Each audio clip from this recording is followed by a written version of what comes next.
Hello, मैं Rita tasty channel अपने channel पे आप सबका स्वागत करती हूँ। आज मैं आप सबको राजा और गिलहरी की कहानी सुना रही हूँ। एक राजा और एक गिलहरी में बहुत घनिष्ठ दोस्ती थी। गिलहरी प्रत्येक दिन राजा के पास आती थी और राजा उसको कई तरह की बातों से समझाता था और प्रत्येक दिन एक एक करके अखरोट देता था। गिलहरी उस अखरोट को लेके क्या करती थी, ले जाती थी और जहाँ पेड़ के नीचे रहती थी वहाँ रोज अखरोट ले जाके डालती थी। राजा प्रत्येक दिन पूछता था, क्या तुमने अखरोट खाया? तो वो बोलती थी, हाँ खा लेंगे। ऐसे समय बीतता गया और हमेशा वो अखरोट को ले जाके अपने बिल में डालती थी। फिर कुछ दिन के बाद राजा से रहा नहीं गया। फिर राजा ने गिलहरी से पूछा, गिलहरी मैं तुम्हें जो प्रत्येक दिन अखरोट देता हूँ, उस अखरोट को क्या तुमने चखा? उसका स्वाद कैसा है? गिलहरी अनमने से फिर कहने लगे, अरे राजा खा लेंगे ना, इतने भी आप क्यों परेशान हो रहे हैं? ऐसे समय बीतता गया, 2-3 साल हो गया। उसके बाद गिलहरी बुढ़ी हो चली और राजा गिलहरी को उसी हिसाब से अखरोट की मात्रा और ज़्यादा बढ़ा दी। धीरे धीरे करके गिलहरी ने बहुत सारे अखरोट को इकट्ठा कर लिया और राजा उसको बार बार टोकता था कि तुम अखरोट खाया करो, क्योंकि समय में जो ताकत है वो हमारे और तुम्हारे में नहीं है। समय के रहते उसका यदि तुमने स्वाद नहीं चखा, बाद में तुम स्वाद नहीं चख पाओगे। लेकिन गिलहरी को इस बात का कोई फर्क नहीं पड़ा। वो प्रत्येक दिन अखरोट राजा से ले जाती और बोरिया में रखती जाती थी। समय यूं ही बीतता गया और गिलहरी धीरे धीरे बुढ़ी होने लगी। आप जानते हैं, जब इंसान बुढ़ा होने लगता है तो उसके दांत भी टूटने लगते हैं। फिर दांत टूट गए।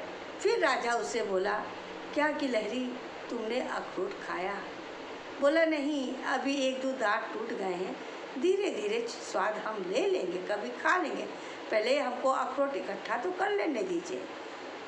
गिलहरी अपने बातों पे अड़ी रही, राजा अपने बातों पे अड़ा रहा। लेकिन अंत तक गिलहरी ने उस अखरोट को नहीं खाया, उसका स्वाद नहीं चखा कि अखरोट का आखिर स्वाद होता क्या है। समय के अनुसार उसने एक बोरिया अखरोट इकट्ठा कर लिया, एक एक कर करके, और उसके सारे दांत टूट गए। फिर राजा बोला, क्या तुमने स्वाद लिया अखरोट का? फिर गिलहरी ने कहा, नहीं राजा, हम तो वाकई अखरोट का स्वाद नहीं चख पाए, पूरा ज़िंदगी तो हम अखरोट को इकट्ठा करने में लगे। तब राजा ने कहा, अब तुम्हें अखरोट का स्वाद कैसे मिलेगा? अब तो तुम्हारे दांत भी नहीं हैं, तो तुम अखरोट का स्वाद कैसे पाओगे? इसीलिए हम आप सबसे एक बहुत समझदारी का बात कहते हैं, चाहे जानवर हो चाहे मनुष्य हो, अगर समय रहते हुए उसने अब ज़िंदगी में स्वाद नहीं चखा, चाहे किसी भी का स्वाद हो, तो उसका धीरे धीरे समय व्यतीत हो जाएगा और एक दिन ऐसा समय आएगा कि वो मृत्यु लोक को पा जाएगा और दुनिया का कोई भी स्वाद नहीं चख पाएगा। इसलिए हर किसी को जो हमारे यहाँ सामाजिक अवस्था बनाई है, उस अवस्था के अनुसार, चाहे स्त्री हो चाहे पुरुष हो, अवस्था के अनुसार उनको हर नियम कानून समय का पालन करना चाहिए। अगर उम्र आपकी शादी की है तो उस समय शादी भी करना चाहिए। अगर आपका बाल काल है तो उसका भी मज़ा लेना का, और वृद्धा काल भी आ गया तो उस समय तो आप कुछ भी नहीं कर पाएंगे। ऐसी मेरी बात है। इस सब पे आप विशेष ध्यान दीजिए। प्रत्येक प्राणी को अपने समय अपने उम्र का ध्यान रखते हुए, समय का पालन करते हुए ज़िंदगी के हर स्वाद को देखना चाहिए। बालकाल हमारे लिए पढ़ाई का समय होता है, जो कि 1 से 25 साल की अवस्था होती है। इस समय पढ़ाई करना, और 25 से जो 50 साल का उम्र होता है वो काहे का अवस्था होता है, गृहस्थ आश्रम में, उसका भी मज़ा लेना चाहिए।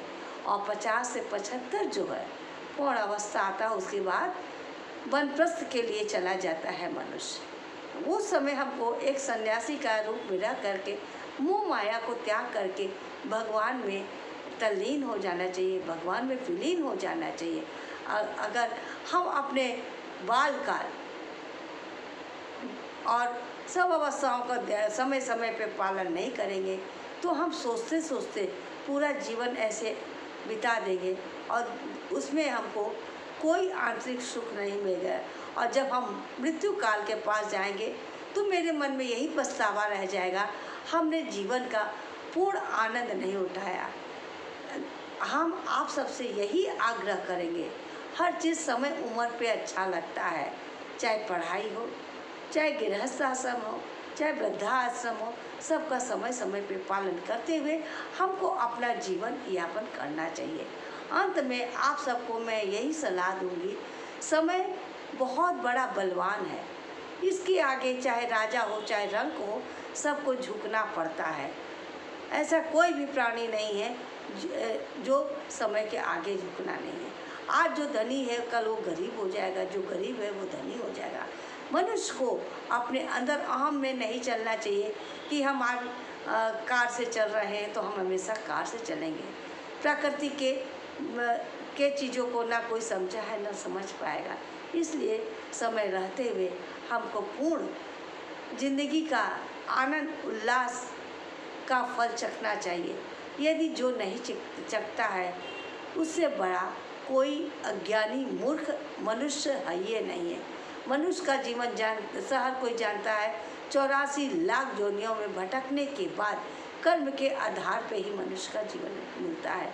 इसलिए मनुष्य के जीवन का संपूर्ण आनंद लें। अगर आपको मेरी ये कहानी पसंद आ रही है, एक राजा गिलहरी के बारे के सहारे मैंने आपको एक पूरा जीवन का रूपरेखा बता दिया। अगर ये कहानी आप सब लोग को अच्छी लग रही हो, इससे अगर कोई शिक्षा आप लोग को मिल रहा है तो कृपया इसका मेरे चैनल को लाइक सब्सक्राइब करिए।